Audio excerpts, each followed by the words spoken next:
আসসালামু আলাইকুম। কি করলো এই কাজটা? এটা কোনো কাজের মধ্যে হইল? 18তম যারা পরীক্ষায় পাশ করেছেন, পুলিশ ভেরিফিকেশনের যে বিষয়টা, সেটা নাকি এখন কমিটির হাতে দিয়ে দিছে। এই কমিটি যদি এরকম ফাইনাল সিদ্ধান্ত হয়ে যায়, মানে আপনি 100-100, মানে 1%ও না, 100-100 আপনি ধরে রাখেন এখানে দুর্নীতি হবেই, ঘুষের বিষয়টা আসবেই। এত কিছু করার পরে কেন পুলিশ ভেরিফিকেশন কমিটির হাতে দেওয়া লাগবে?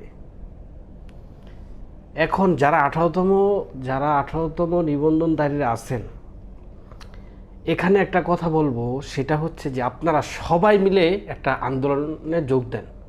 মোটামুটিভাবে ভালো বড় একটা আন্দোলন করে ফেলতে পারেন এখন, উত্তম সময় সুযোগ থাকতে।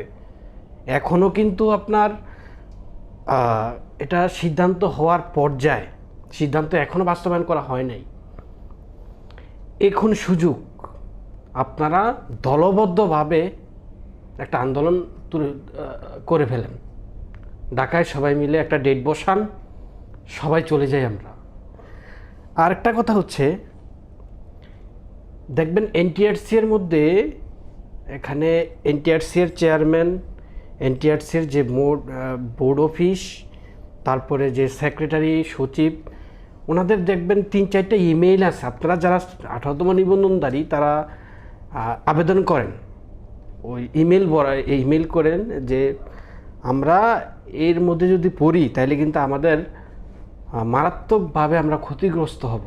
পুলিশ ভেরিফিকেশন নিয়ে আমাদের হয়রানির শিকার হইতে হবে। এত দাব